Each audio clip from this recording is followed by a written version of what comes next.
දකුණු ඇමරිකානු මහද්වීපය. දැන් අපි ඇමරිකානු මහද්වීපය ගත්තොත් දකුණු ඇමරිකානු මහද්වීපය ඒක ලංකාව වගේම තමයි. කියන්නේ ලෝකේ දිගම රටවල් වලින් එකක් විදිහට තමයි ලී දන්නා මේ චීලී කියන රටේ නම අහලා තියෙන උඟක් නිෂ්පාදනය ඇතින් ලෝකේ ඉහළින්ම තුරු පැත්තම ආයින් වෙන්නේ අටකාමා කාන්තාරය. කියනවා නම් හිමත් වැටෙන කාන්තාරක් තියෙන රටක් තමයි අටකාමා කාන්තාරය විශේෂ වෙන්නේ. රහස් ගොඩක් හැංගිලා තියෙන තැනක් තමයි අටකාමා. ගහරු ගැන පර්යේෂණ කරන්න භාවිතා වෙන පෘථුවියේ තියෙන ඉතාමත් සුවේවල පර්යේෂණ කරන්න බෑනේ. මොකක් කරි ලොකු සම්බන්ධ කාන්තාර කියලා කියන ඉස්සර සාගර තිබ්බ තැන් ALMA කියන දුර්ේක්ෂය සහ NASA එකේ තියෙන හුඟා ලෝකයේ තියෙන මේ විශාලතම සෝඩියම් නයිට්‍රේට් සංචිතය තියෙන අටකාමා කාන්තාරය. අපි අටකාමා ගැන කතා කරද්දී දැන් අටකාමා කියලා කියන්නේ ලෝකයේ තියෙන සහරා වගේම කාන්තාරයක්. ඒ වගේම දැන් අපි අටකාමාව ගැන කතා කරද්දී අටකාමා කියන මේ කාන්තාරය ලෝකෙ කොහෙද තියෙන්නේ කියලා බලමුකෝ. මේ අටකාමා පිහිටලා තියෙන්නේ දකුණු ඇමරිකානු මහද්වීපය. දැන් අපි ඇමරිකානු මහද්වීපය ගත්තොත් අර ඔයාලා දන්නවා මෙහිම පල්ලෙහාට තියෙන නිකන් අර උල වගේ ඉන්දියාව වගේ පොඩි ෂේප් එකක් තියෙන කැලලක් තියෙනවා. දකුණු ඇමරිකානු මහද්වීපය ඒකේ බටහිර පැත්තට වෙන්න තමයි මේ චිලී කියන රටේ තමයි මේ අටකාමා කියන කාන්තාරය තියෙන්නේ. ඇත්තමකෝ චිලී කියන රටේ බටහිර වෙරළට කියන්නේ බටහිර පැත්තට වෙන්න තමයි අටකාමාව තියෙන්නේ. අපි චිලී කියන රට ගැන පොඩ්ඩක් කතා කරමු. මොකද මේ අපි අටකාමාව ගැන කතා කරන්න කලින් ඒක තියෙන රට ගැන කතා කරන්න එපේ. චිලී කියලා කියන්නේ මේ දකුණු ඇමරිකානු මහද්වීපයේ තියෙන රටක්. ඉස්පාඤ්ඤ භාෂාව තමයි යාළගේ ප්‍රධානම භාෂාව. චිලී කියනකොත් මේ සාමාන්‍යයෙන් ලංකාව වගේම තමයි කෝටි 2ක වගේ ජනග්‍රහණයක් ඉන්නේ. ඒ වගේම මේ චිලී කියලා කියන්නේ ටිකක් දිග රටක්. කියන්නේ ලෝකේ දිගම රටවල් වලින් එකක් විදිහට තමයි චිලී හඳුන්වන්නේ. අපි සාමාන්‍ය හුඟක් කට්ටිය චිලී දන්නවා. මේ චිලී කියන රටේ නම අහලා තියෙන හුඟක් අය. චිලී කියන්නේ ටිකක් දිග රටක්. ඒ කියන්නේ දකුණු ඇමරිකානු මහද්වීපය ගත්තොත් දකුණු ඇමරිකානු මහද්වීපයේ බටහිර වෙරළ දිගේ තමයි මේ චිලී කියන රට තියෙන්නේ. එයාලගේ මේ ප්‍රධාන කර්මාන්තය තමයි සංචාරක කර්මාන්තය. ලංකාව වගේම රටක් සංචාරක කර්මාන්තය. ඒ වගේම මේ එයාලා මේ තඹ නිෂ්පාදනය ඇතින් ලෝකෙ ඉහළින්ම ඉන්න රටක්. අපි අප්‍රිකාව ගත්තොත් අප්‍රිකාව ඔය රත්තරන් සහ ඔය දියමන්ති වගේ වට උඩින්ම ඉන්න රටක්. ඒ වගේම චිලී තමයි තඹ නිෂ්පාදනය ඇතින් ඉහළින්ම ඉන්නේ. කියන්නේ රෑන්කින් වල උඩින්ම ඉන්නේ. චිලී ඉතින් හොඳ රටක්. සංචාරයට හොඳ රටක්. ඔය උඟක් සංචාරකයෝ යනවා. ඒ වගේම මේ චිලීවල උතුරු පැත්තෙන් තමයි මේ ඔය අපි කතා කරන මේ අටකාමා කාන්තාරය තියෙන්නේ. කියන්නේ චිලීවල උතුරු පැත්ත මායිම් වෙන්නේ අටකාමා කාන්තාරය. ඒ වගේම චිලීවල එක පැත්තක් මායිම් වෙනවා පැසිෆික් සාගරයට, තව පැත්තක් මේ ඔය අන්දීස් කියන කඳු වැටිය. කියන්නේ අන්දීස් කඳු වැටියට මායිම් වෙනවා. අනිත් පැත්ත පැසිෆික් සාගරයට. උතුරු පැත්තෙන් තමයි මේ ඔය අපි කතා කරන මේ අටකාමා කාන්තාරය මායිම් වෙන්නේ. ඇත්තරම චිලී රට ගත්තොත් ඔය හිම කාන්තාර ඊළඟට සෞම්‍ය කලාපික දේශගුණය ඔය කියන ඔක්කොම අත්විඳින්න පුළුවන් රටක් තමයි මේ චිලී කියලා කියන්නේ. මොකද අන්දීස් කඳු වල මං අහලා තියෙනවා මේ ඉහළ මුදුන් වල හිම වැටෙනවා. හිම වැටෙන ප්‍රදේශවලට තුන්ද්‍රාව කියලා. එතරින් ඔය තියෙන මේ තුන්ද්‍රාව කොටස් දෙකකට බෙදෙනවා. එකක් තමයි ඇල්පයින් තුන්ද්‍රාව, අනිත් එක තමයි ආක්ටික් තුන්ද්‍රාව. ඔය ඇල්පයින් තුන්ද්‍රාව කියන එක තියෙන්නේ මේ කඳු මුදුන් ආශ්‍රිතව. ඔය ඇන්දීස් කඳු වැටිය චිලී වලට මායිම් වෙන ඇන්දීස් කඳු වැටියේ ඉහළ කොටස් වල මේ හිමපතනය අපිට බලා ගන්න පුළුවන්. එතකොට අන්දීස් වල කියන්නේ චිලී වල හිමපතනය වෙනවා ඊ රට ඇතුලේ. ඒ වගේම කාන්තාරක් තියෙනවා. ඒ කියන්නේ අර එකින් එකට වෙනස් කාන්තාර අපි කියන්නේ එකින් එකට වෙනස් වර්ගයේ කාලගුණ හුඟක් බලා ගන්න පුළුවන් රටක්. සරලවම කියනවා නම් හිමත් වැටෙන කාන්තාරක් තියෙන රටක් තමයි චිලී කියලා කියන්නේ. ඒ වගේම ලස්සන රටක්. ජීවත් වෙන්න හොඳ රටක්. අටකාමාව තියෙන්නේ කොහෙද කියලා කතා කරන්නේ අපි. අටකාමාව තියෙන්නේ චිලී වල. ඊට පස්සේ අටකාමා කාන්තාරය විශේෂ වෙන්නේ ඇයි? අපි මේ විදිහට අටකාමා කියලා කාන්තාරයක් ගැන මේ විදිහට වීඩියෝ එකක් හදන්නේ ඇයි? ඇත්තටම අටකාමා කියලා කියන්නේ ටිකක් අර පෘථිවියේ තියෙන අద్భుත ජනක ස්ථාන වලින් එකක්. ඒ කියන්නේ සහරාව, මරියානාගාදේ වගේ තැන් වලින් එකක්. හැබැයි වැඩි කට්ටිය මේක ගැන දන්නේ නැහැ. මේක ගැන හුඟක් පර්යේෂණ කරනවා මේ වෙද්දිත් විද්‍යාඥයෝ. يعني අපි කියන්නේ අර පෘථිවියේ තියෙන මේ රහස් ගොඩක් හැංගිලා තියෙන තැනක් තමයි අටකාමා කියලා කියන්නේ.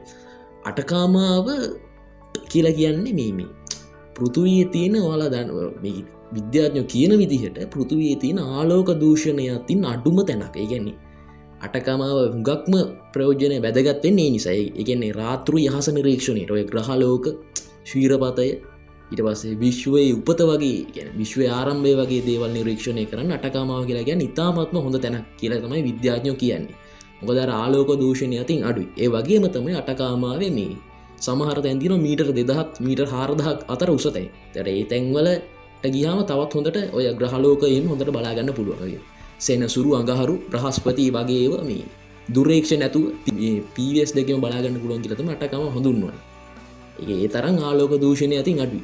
අනිත් කාරණේ තමයි අටකමාව මේ මෙච්චර විශේෂ වෙන්නේ ඇයි? අපි කියන රාත්‍රී යහස නිරීක්ෂණයට විතරද මේ අටකාමා කාන්තාරය වැදගත් වෙන්නේ. එහෙම නෙමෙයි. ඇත්තටම අටකාමා කාන්තාරය කියලා කියන්නේ මේ රාත්‍රී යහස නිරීක්ෂණය කරනවටත් වඩා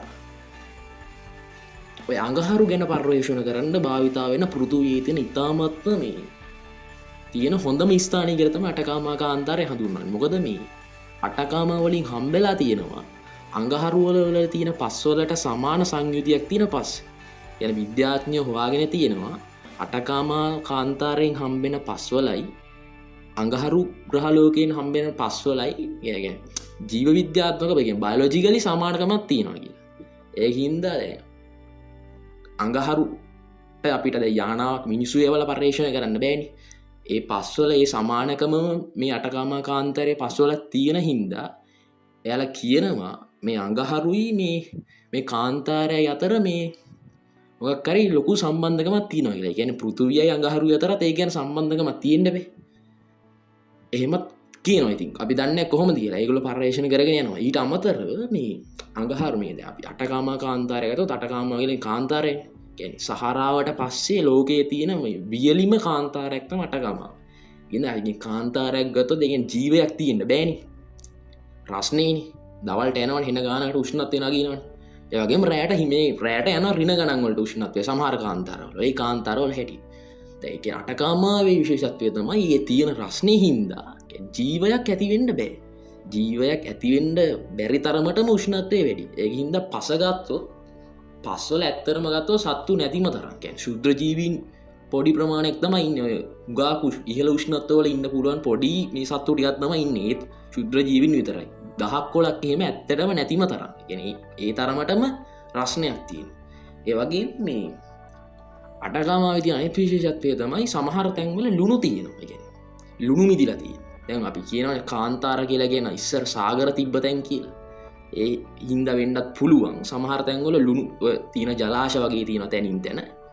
අනිත් කාරණේ තමයි මේ අටකාමා කාන්තාරය තමයි මේ ඔය හුඟක් අහස නිරීක්ෂණයට NASA එක වගේ ඊළඟට SpaceX එක වගේ එයාලගේ ඔය මෙහෙයුම් වලට පර්යේෂණ කටයුතු වලට එයාලා යොදාගන්නේ අටකාමා කාන්තාරය.